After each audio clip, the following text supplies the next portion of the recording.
nhớ rồi hỏi trong phong như số lượng số tuổi nó to YouTube nó mấy tuổi nó mỏ lấy tôi phong như tới khỏi khỏi cái men tôi chụp của tiền vì là kinh nghiệm số là thì cố nó giờ lúc nào cũng muốn cho là thả theo cố là một tên nó bây giờ là mình gì thọ ít trong phong như là giá trị là cố chế cố tài trả là trong đời này ta sẽ thả cái đúng chất tranh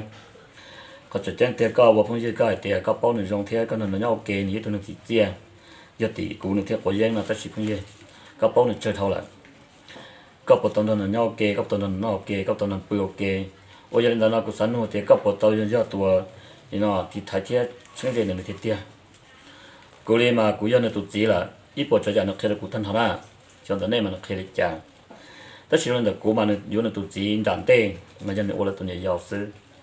giờ lên nó tụt chỉ nữa mà một chút tuổi này nhớ trò xa thì nó nhớ là tê còn bố trò xa thì nó sắm tới nè trên tụi xin mà môn để giao lại chúng tôi vào lòng trâu nhất tụi sạc không thiếu vào lòng trâu nhất trong đời nên nó viền xài sầm nhẹ này mà cụ tụi là kỷ niệm nó là mà nó nhất trong sầm nhẹ trong đời chỗ lòng câu chẳng cần đấy giờ là hôm nào cái thiết tàu câu lòng trâu thì xích son nó không bia thì đi mua tàu tàu mình nhọn đấy cho cần đấy là một cái thiết đi tàu hậu dân một chua kê thiết tàu lúa kê cho tàu thầu và chỉ xí hậu giờ là đời tụi này lo cho vấn đề thì gần nhất chúng nó khởi thân nhau thì nhìn hôm nhau chủ để chỉ cho chúng trong nó xứ để thiết tàu khiết tờ tàu lúc nào là một tôi nhớ cho xây dựng chăn nào tôi nhớ cho nó nhớ cho nó siêu nào bây giờ lên nó như thế là chơi hay khả năng là chỉ tàu hồi giờ tới in động đó xứ thấu chỉ tàu như thế giàu cũ ở chua thì ở chua các chỉ bao cái thì thì cũ đó chỉ mà nếu như rất hậu nó chua là như rất ổn là bây giờ lên nó cụ thể nó khiết được cái thì tụi nó học chua giờ cụ học sinh là chỉ học em ở trên học bao hay tiền này học cho chua nằm bao lên đặt ra câu lệ cụ chẳng học ít học sai này không đào học chắc cụ nó帮到chắc cụ là chỉ cụ xa tiền từ cái này tụi tuần giáo nó thông phong gì là đều cái bao trình đồng bộ cụ帮到được cái là vì cho họ tiền là khi nó lúc cái tỷ cho bao đầu bao cho cụ nó xa chút cho là sau nó làm xa lại nên cho cho nên ô chua nó trong cha nên là họ có bao là nên cho là một sĩ chua đó cho nên là sĩ đau cha họ có bao là mà khả năng cụ sa tiền tới rồi cái là hay có khí cụ sĩ họ có auto một các khi là của tiền ta xin nó nên cho nhiệt tại thế đó là nhau là chẳng có chua khả năng là ô cái chẳng khi là cụ chỉ có cái lần xứ một trong tủ phong dư đấy chẳng khi là của tiền các tủ phong nhiệt là nhau cho bên nó chỉ tiền thảo luận trâu lô ô xì lô họ yên họ chua lô chỉ真nhiều các sát tôm mù là chỉ xóa các tụi nhỏ bắt đầu xử lý các xuyên nhẹ nếu có các xuyên trở nè để cụ thể là chỉ xuyên tụ xuyên trở để giao lên đó nó chỉ tụ bao nhiêu nó chỉ chân là nó tôi chỉ nhớ tao cụ đi mình cho luôn là hay cụ thể tao ít xuyên để tôi chỉ tao nữa nè chỉ khi nó tao cũng hay do hay cho em nên là các bao là xử lý của tụ bao nhiêu mình chỉ ấy có nhớ gì là có thế có tao vẫn cho nó nhớ thế có đi bỏ cho nên họ chua có nó chỉ có lông bè của chỉ hai đầu nó trái chỉ được bỏ con hơn chút cơ là chỉ cũng chưa mất tiền mình nhận xứ có mất cho đua nó còn được bỏ nè cho đua nó còn được bỏ còn được bao giờ thì bây giờ nó nhớ không tiền tây nó không tiền thổi bỏ kỹ ở trong đi trả không tiền thổi vô tới tôi nâng và cả tới chờ nó sẽ thổi vô trong đi trả theo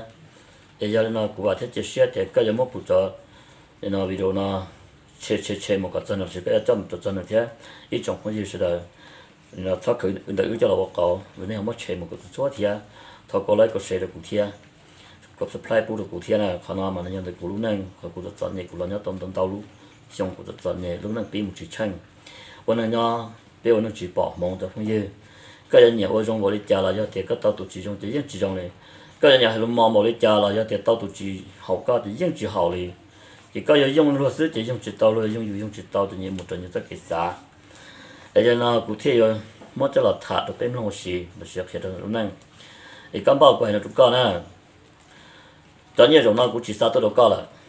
cho họ có chỉ tàu là cũng xuyên nhẹ nè nhẹ chiều cũng mua cơ sao nhiều cần tàu sẽ cũng sao tàu cơ cái gì cũng bao tài tiền giờ sang bảo cho làm chơi cũng chỉ bỏ của tụi mình nhớ cho họ nào ấy cũng chỉ xa là tất nhiên là tất nhiên cũng chơi món nào là thế nào chơi món nào做lúc gì chơi món nào thế cú chỉ tao xa thì cú要接我来接，这是cú接么那是，cú xa thì cú xa lên là vào nó ấy lúc thì là cuối mỗi chi nu là sao đâu nè lúc sao chi sẹn đâu nè nào là xếp lót sẹn đâu nè nào mỗi chi nu là lót không được sao đâu nè nào tôi chỉ có sao tôi bảo lấy cha là cũng chỉ bảo của tôi mình nhỏ tôi giờ đã chỉ ta chỉ nói cái tiền mình nhiều cần ta nhiều tới cần ta tới lúc thì nó là sao tới khẩn nhiều trong nhiều cần ta chỉ có sao để cho tôi nhiều tôi sao của tôi nhiều tôi cần ta giờ của tôi nhiều tôi cần ta sai lan là của tất cả số lúc thì của nó lan rồi chỉ của nó bé lan nữa thì cũng mấy lan sao tôi này sao của tôi nhiều tôi cần ta sẽ là của tất cả tôi chỉ có bao nhiêu tiền coi vào chỉ tao cái vào chỉ tao chỉ của tôi nhiều chỉ của sáng nhất tuần chỉ cả chỉ tao đó thiết của nó là tiền nhớ tôi hỏi nó rõ cả là chỉ bao tiền nhiều của tao cần đó ta chỉ cho lại khỏi lại bao mà cái món là mất cái thay là chỉ tao cái cần đó thế chiếm nông sản cả toàn đây sẽ trong trả lại mặc cái cục bao nè giờ là cho phụ nữ chỉ tao không sợ tông khi là cục bao các vấn đề trong quạt chè mình nhiều cần đó là cho tất cần đó là tất siêu trà lo hai ly này giờ trà thế ôn nó cũng chỉ nhiệt đa có lần đó cũng nhóm tiền tệ là có gì bao thì cũng chỉ nhiệt đa cũng chỉ nhiệt thế tia đi mà cũng xa thì có vào đó chỉ có thế tia có thể thế tia cũng xa cả có cũng muốn nhiệt tôi có nè rồi cũng muốn tông bảo lấy trả tôi có là cũng xa cả có dưới giờ không đã chỉ có xa cả tôi đâu cũng tôi phải tôi cũng sai chỉ là video là tất nhiên xa tôi phải tôi cũng sai thì giờ giờ nào đó mình là nó giờ nó giờ không nó trong này sáng khó tao nên muốn nói chả cũng chỉ hay cái cho mà hồ chua cũng chỉ hay khó sáng giờ khó tao cũng yên bao trong cái cái này là cái gì nó giờ cũng lấy giờ cũng yên là gì là cũng yên nóแต่สิกุศลเดี๋ยวขอจังเตี้ยไปก็ไปบอกเขาชิจังซื้อสันนิษฐานได้เลยเขาก็ได้กุญย่อยก็คงได้ได้เขาเป็ดได้จิตโตได้กันได้จิตโตจิมุได้ได้เจอะไรก็ได้เจละสาของตัวกันมัวนี่มากูจีเนี่ยจับปลามากูจีเนี่ยเขาจะเกได้ซื้อกูไอ้ตัวก็แต่นี่เนี่ยตัวกูจริงๆลูกเกอกูยังจังลูกจับปลาเลยแต่สิก็ต่อจิตโตกูก็มุกก็เลยหรอกกูยังจิตสาลิจ่าแต่สิกูตัวมันอยากกูยังลูกกันได้แต่สิ่งนี้เจ้ากุศลหมดเลยจากวิญญาณบอกก็อยู่อีกเขาของได้จีเนี่ยถ้าสต้องนะถ้าเขาสต้องnàyก็หูเราต้องไปหูสิ่งที่เนี่ยกว่าแต่ก็หูเราเฟซที่ผมไม่เจอก็จีหูเลยก็ว่าจีนอดกูเลยจะเนี่ยกูยังมั่วนอนมาเนี่ยนะยังมั่วนอนเนี่ยมั่วนอนยังนอนจะเนี่ยเราจีจนเราชวนเขาซื้อกูย่อคนตรงเรากูจีโตเตอร์ลิก้ากูจีโตมันเทียนตรงนอกลิก้านะอีนู้นนะít ta kỳ thư cũng có ta là sen ta osen nha cho là chia cả tôi chỉ cho là thì chúng ta là cái nhà sản phẩm có tôi tao dùng chia tao dùng no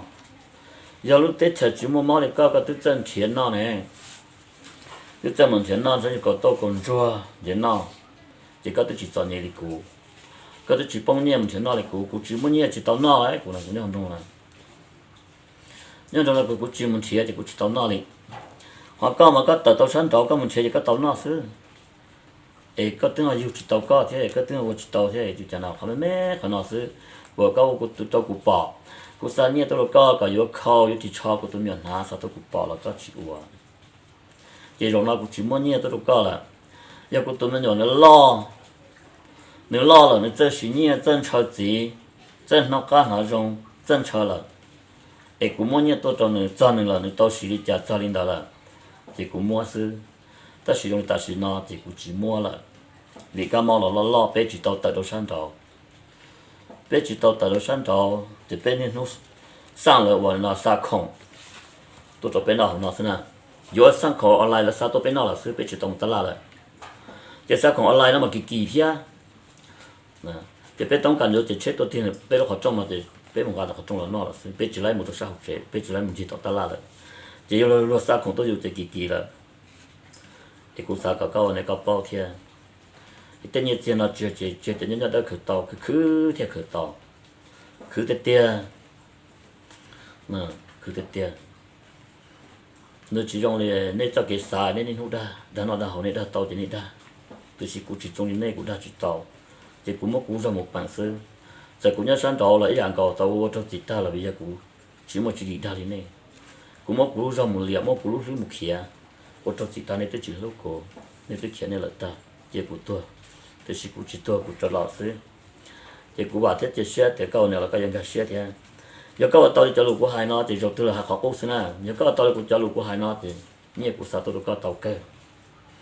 sao tôi lấy muốn no sao tôi lấy cần tàu cơ thì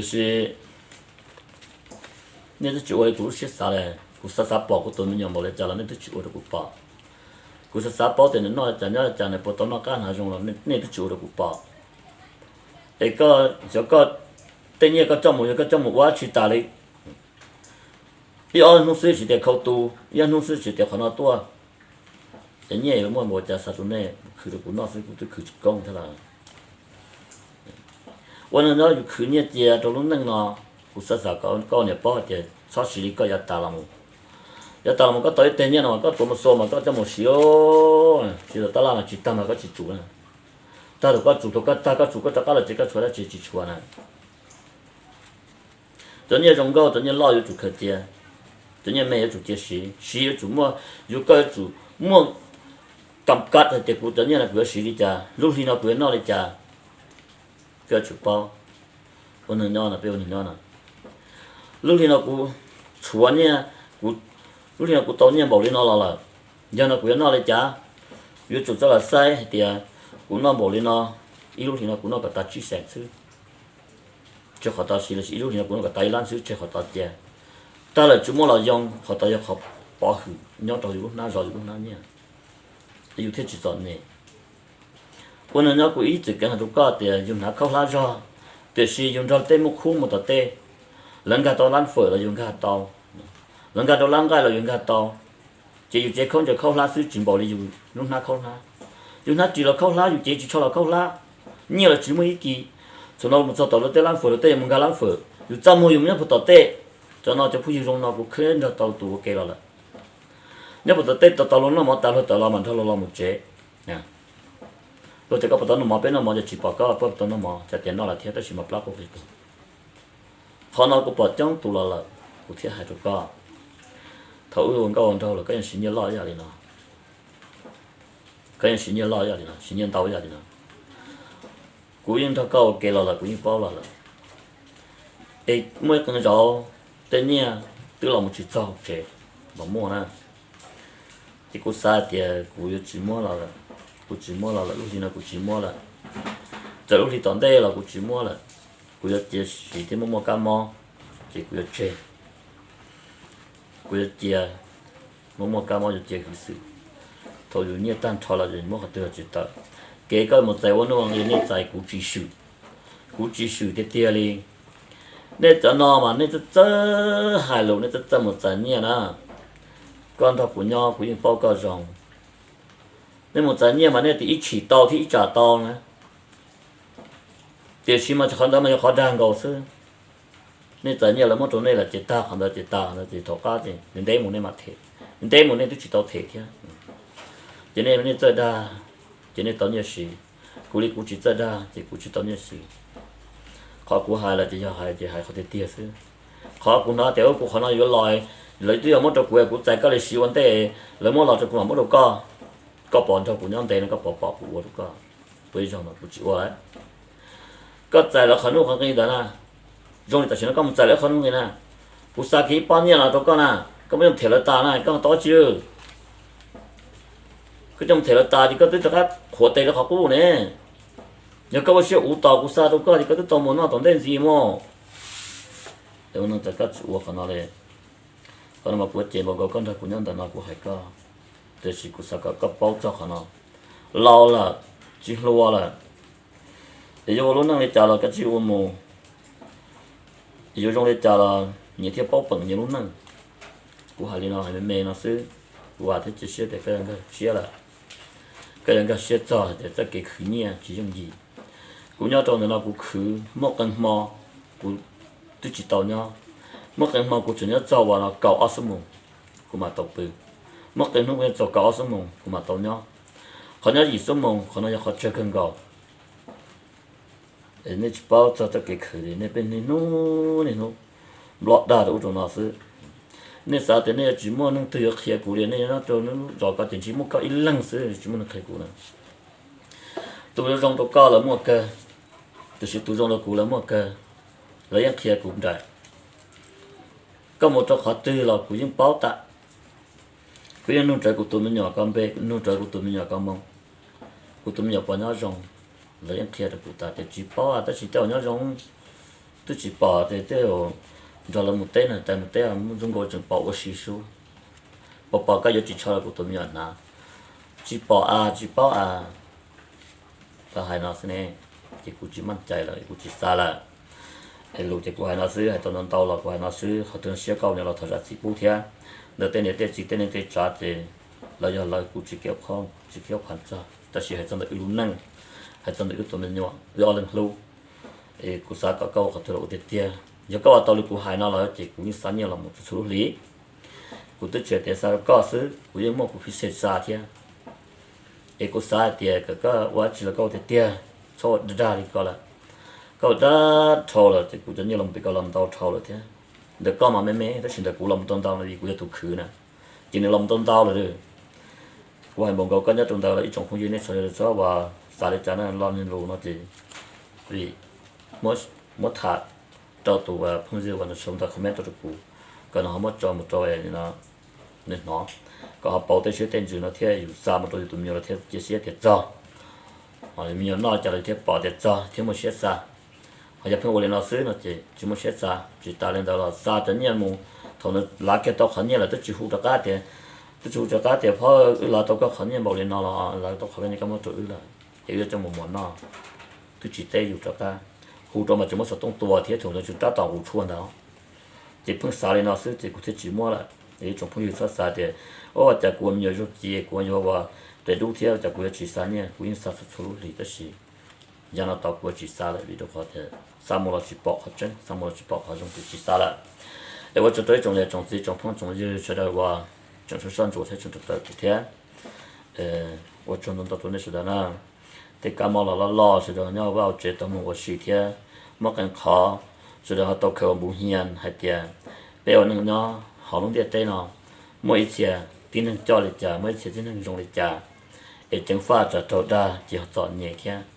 bây giờ nó mà muốn nó đó giờ cái chủ sĩ cho chỉ tông số cản đua chỉ sau đó thì chỉ tao bảo đã chỉ đó chỉ là cố chẳng sao thì tây lù nó mìnhจะlà hại sựแต่chỉ tụi mua số cản đua chỉ tụi nó nó khởi tiền nó mua tiền để cố trong xe tới trong này trong gì trong phong trong gì cứ tí sửa đời bữa nay trong sẽ sang gà cụ thiên nên trong họ tự sẽ sai cụ thiên trong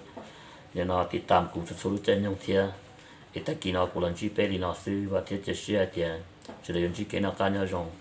trở lại sự đời lúcนั้นก็sự đờiนี้nóคือnó cá hồ phù cho trả số giá cậu tàu đi sự đời lúc xuyên chờ sư em muốn lo chọn tàu bên là xin chỉ đùa na